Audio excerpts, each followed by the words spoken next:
Jon Jones. There's dominant, and then there's Jon Jones. At just 23, he became the youngest UFC champion ever by walking through Shogun Rua like he was sparring with a grappling dummy. That same year, he dismantled Rampage Jackson, Lyoto Machida, and Rashad Evans, all former champs. It didn't look fair. His reach was absurd, his elbows were surgical, and his fight IQ was freakish. But while Jones kept stacking wins, everything outside the cage kept blowing up. He got suspended for testing positive for cocaine right after defending his title. Then came the hit-and-run case in 2015. He ran a red light, crashed into a pregnant woman, and fled on foot. The UFC stripped his belt. He came back, then got busted again for banned substances before UFC 200. Stripped again, but every time fans thought he was done, he showed up, dominated, and reminded everyone how untouchable he was inside the octagon. By 2023, after 3 years away, he moved up to heavyweight and submitted Cyril Gane in under 2 minutes, without taking a single punch. A decade after his title reign started, he returned and made it look easy. Daniel Cormier. Daniel was never supposed to be a UFC superstar. He was the short heavyweight, the Olympic wrestler who came in late, the guy standing in Jon Jones's shadow. But every time he got counted out, he flipped the script. He entered the UFC at 33 and tore through heavyweights like Bigfoot Silva, Frank Mir, and Roy Nelson without even breaking form. Then he dropped to light heavyweight. And that's when the drama hit full throttle. He fought Jon Jones in one of the most hostile rivalries in MMA history. At the weigh-ins, they brawled. In interviews, they cursed each other out. Inside the cage, Jones won, twice. But when Jones got pulled for legal trouble and drugs, Cormier stepped in and cleaned up the division. He submitted Anthony Johnson, outclassed Alexander Gustafsson, and defended the title multiple times. Then he went back to heavyweight and made history. In 2018, he knocked out Stipe Miocic, the most successful heavyweight champ ever, in just over 4 minutes. That made Cormier the second fighter in UFC history to hold titles in 2 weight classes simultaneously. DC had finally stepped out of anyone's shadow. He defended the heavyweight title once, then dropped it in a trilogy with Miocic, and retired with his dignity intact. Demetrious Johnson. He didn't just win fights, he ran simulations.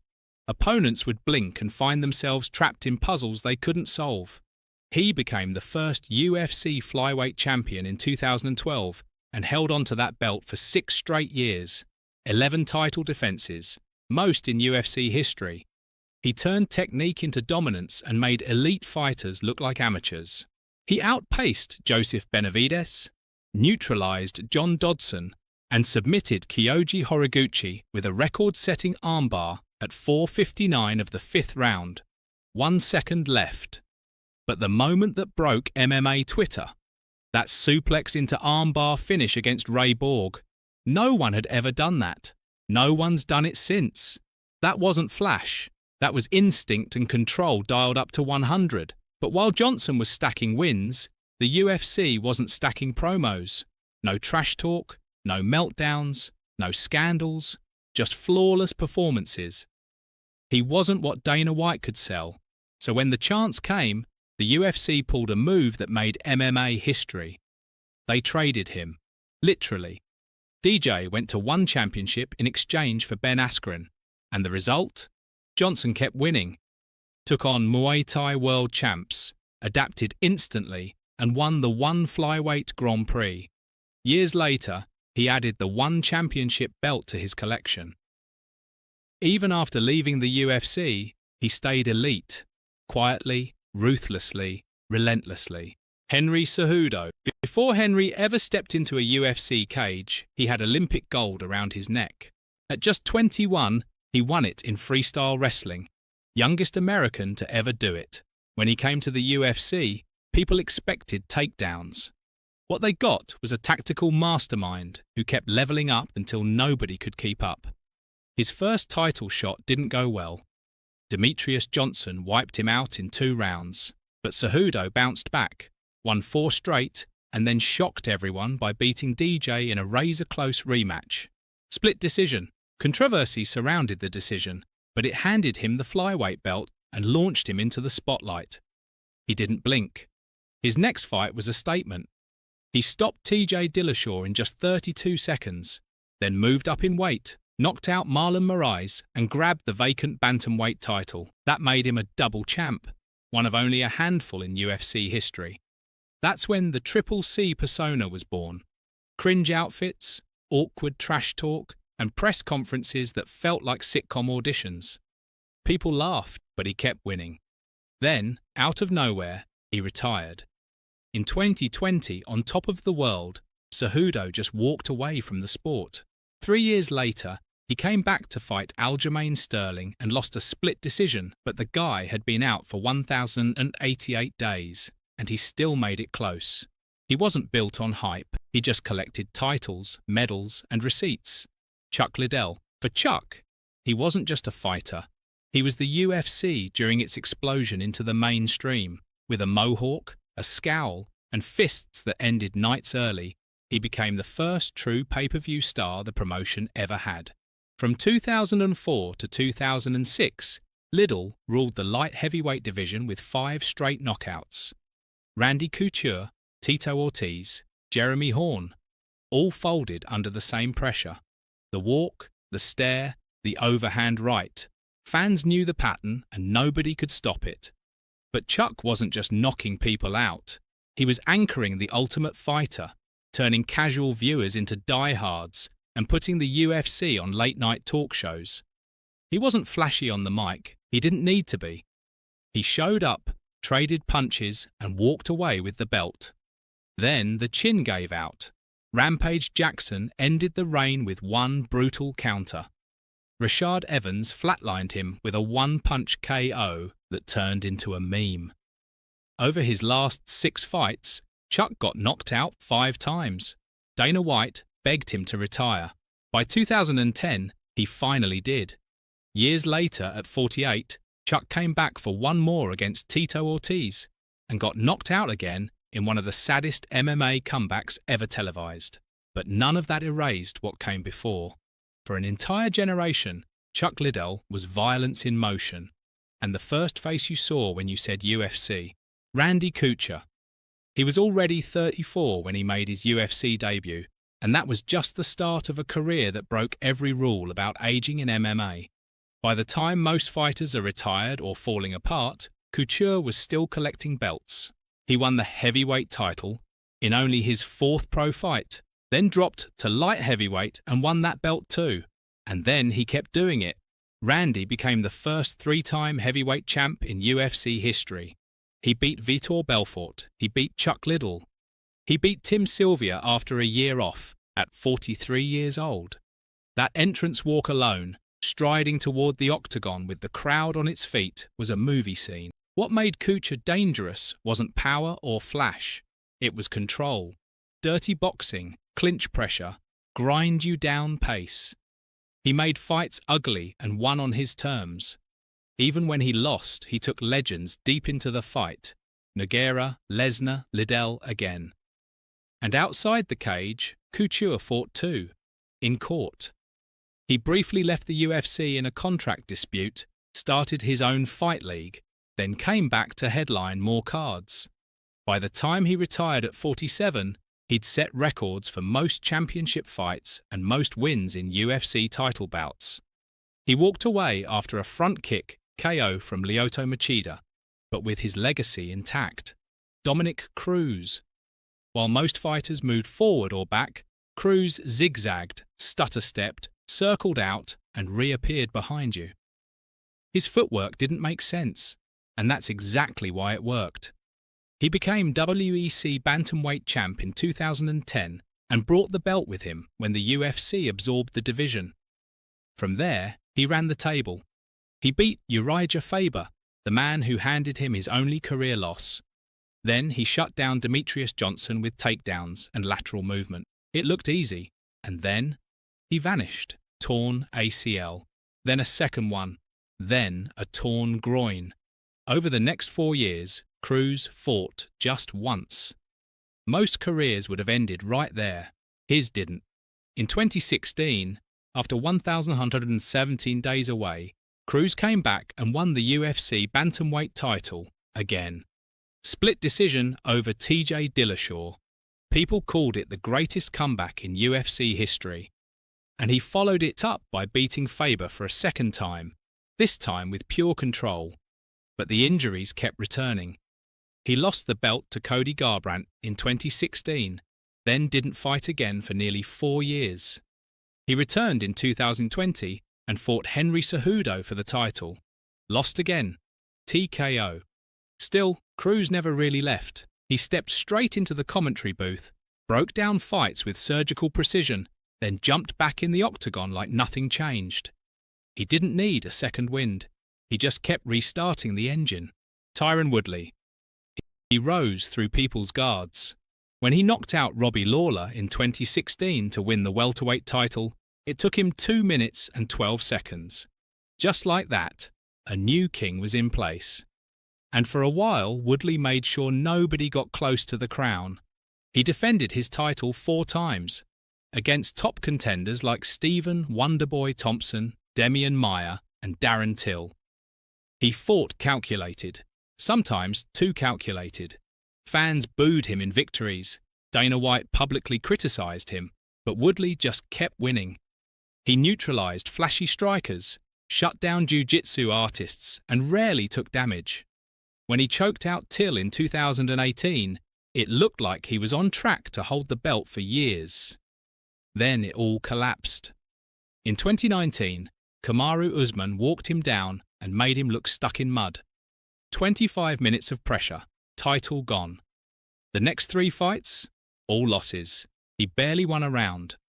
By 2021, the UFC let him go. Instead of fading quietly, Woodley signed on to fight Jake Paul in a boxing ring, twice. The first one went the distance. The second ended with a right hand that spun him like a cartoon. That knockout clip didn't just follow him. It rewrote how casual fans remembered his career.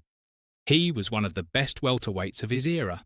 Then the losses piled up. Then the memes. BJ Penn. He earned his black belt in jiu-jitsu in just 3 years, a feat so rare people called him the prodigy before he even signed a UFC contract. Then he started knocking people out. That mix of submission mastery and slick boxing made him must-watch from the start. He won the UFC lightweight title in 2008 and defended it 3 times, dominating Sean Shirk, choking out Kenny Florian and punishing Diego Sanchez so badly that the doctor had to stop it in round 5. His takedown defense was elite. His jab was a piston. When he was locked in, nobody at 155 touched him. But BJ didn't want to be locked in. He bounced between weight classes, chasing big fights instead of clear legacies. He even fought at heavyweight once. That mindset made him a legend, and later, a cautionary tale. After losing to Frankie Edgar in 2010, his career spiraled. 7 straight losses. He got beat by Yair Rodriguez, retired, came back, lost again. Then came the headlines outside the cage. Bar fights in Hawaii, lawsuits, restraining orders. The UFC finally cut ties in 2019. He was the first fighter to hold titles in 2 UFC divisions. But the final stretch wasn't about belts. It was about a man who couldn't stop fighting, even when he had nothing left to prove. Robbie Lawler. He made his UFC debut at 20 years old, throwing bombs with no guard and no hesitation. He was pure aggression, and it nearly burned him out early. After bouncing between promotions, Lawler returned to the UFC in 2013 with a new engine. That's when the violence really started. He knocked out Josh Koscheck, edged past Rory MacDonald, and cracked Johnny Hendricks in a rematch to win the welterweight title in 2014. The reign wasn't long, but the wars were unforgettable. His title defense against Rory at UFC 189 became the most brutal fight in UFC history.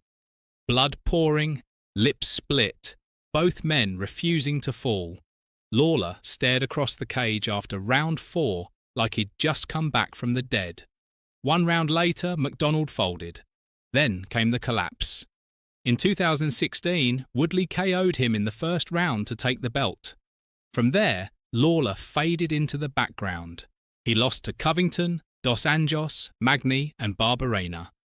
The chin that once stood tall finally cracked, but he never stopped showing up. In 2023, Lawler fought one last time at UFC 290. First round KO. Backed up, dropped Nico Price with a short left and walked away. No hesitation, no doubt. His record isn't spotless. His style never needed to be. Robbie Lawler gave the UFC its most unforgettable wars and left with nothing undone. Kane Velasquez. In 2010, he ran through Brock Lesnar like it was personal, stuffed every takedown, flattened him with punches, and made a wrestler look like he'd never trained. Kane became UFC heavyweight champion in his 9th pro fight, and fans thought the division had just found its future. Then came the first curveball. Junior Dos Santos knocked him out in 64 seconds. Title gone. But Kane responded with back-to-back 5-round beatdowns, first against Bigfoot Silva, twice, then against JDS, twice. In the rematch trilogy, Kane landed 111 strikes in the 5th round alone. The pace was freakish. No heavyweight had ever moved like that for 25 minutes. But his body couldn't keep up. From 2014 on, Kane fought just 3 times in 7 years. Back injuries, knee surgeries, layoffs that never ended.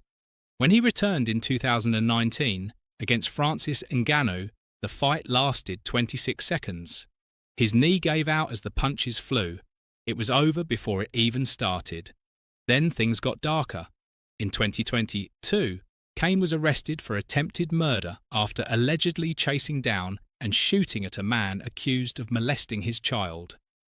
He spent 8 months in jail, released on bond, and is still awaiting trial. Inside the cage, Kane was a machine. Outside it, life turned into something no one could have predicted. Frankie Edgar. At 5'6", fighting guys who cut from 170, he walked into UFC 112 and outworked BJ Penn across 5 rounds. Then he did it again in the rematch. Frankie's pace never dipped. His chin held up to bombs, and his footwork frustrated everyone. Then came Gray Maynard. Their second fight at UFC 125 was chaos. Edgar nearly got finished in the first round, ate 97 punches in 5 minutes, then came back and won the later rounds. It ended in a draw and set up one of the best trilogy fights in UFC history. Into the third meeting, Frankie got dropped again, and this time, he finished Maynard with a 4th round TKO. No excuses, just grit. But Frankie's time at the top was always against the odds. He lost close decisions to Benson Henderson, dropped down to featherweight, and ran into Jose Aldo. Twice. Every time he got close to another belt, someone slammed the door shut. He fought in 3 divisions. He took short-notice fights. He never pulled out. But the later years were brutal. Knocked out by Corey Sandhagen's flying knee, flattened by Marlon Vera. In 2022, he retired after a first-round KO loss at Madison Square Garden. Frankie Edgar never had the size, never had the hype, but for over a decade he had the respect of everyone in the cage with him. Sean O'Malley. He didn't ask for attention. His hair did it for him. Neon pink, rainbow streaks, anime tattoos, and walk-off knockouts. He looked like a viral moment waiting to happen, and then started delivering them. In his first few UFC fights, he dropped guys without follow-up punches, just turned around and walked off before the ref even stepped in. But it wasn't just flash. By 2023, he went from hype train to headliner. He outpointed Petr Yan in a 3-round war that had fans split and judges stressed. Then he got the title shot and smoked Aljamain Sterling with a sniper right hand in round 2. Just like that, Sugar Sean was bantamweight champion. He made the belt part of his brand, launched merch, sold out arenas, doubled down on podcasting, and leaned into every camera pointed his way. But he backed it up in the cage. High accuracy, sharp movement, one-shot power. In 2024, he defended his title against Chito Vera, the only man to beat him, and avenged that loss with a dominant 5-round performance. Critics still question his resume. Some say he skipped the hard path. But his name's in the books now, and he's holding the belt everyone said he wasn't built to earn. Quinton Rampage Jackson. Before he ever entered the UFC, he was powerbombing people through the Pride ring ropes in Japan. Slam KOs, chain necklace, howl at the moon. Rampage wasn't trying to blend in, he was trying to leave dents. In 2007, he made his UFC debut and destroyed Marvin Eastman. Then, 3 months later, he flattened Chuck Liddell with one right hand and snatched the light heavyweight title. Just like that, he became the second man to ever hold titles in both Pride and UFC. It wasn't even close. Liddell hit the floor like a sack of bricks. Rampage defended the belt once against Dan Henderson, then dropped it in a 5-round grinder to Forrest Griffin. But the fireworks never stopped. He coached The Ultimate Fighter opposite Rashad Evans, and their bad blood turned into one of the highest-selling pay-per-views of that era. Punches, slams, trash talk. Every Rampage fight felt like it might break the cage floor, but the second half of his UFC run was rough. Lost 4 of his last 5. Injuries, weight issues. A strange Bellator stint where he fought Fedor, Wanderlei, and even King Mo again. The power never left, but the speed did. Rampage slowly faded out of the spotlight. Even now, his knockout reel still lives on. Slams, hooks, chaos. For a few years, he wasn't just a fighter. He was a demolition show with walkout music. So now, you've seen the legends, the meltdowns, the comebacks, and the chaos, all from the American side of the octagon. But here's the question. If you had to lock one of these champions in a cage to fight for your life, who are you picking? Drop your pick in the comments section below. Leave a like and subscribe for more videos like this one.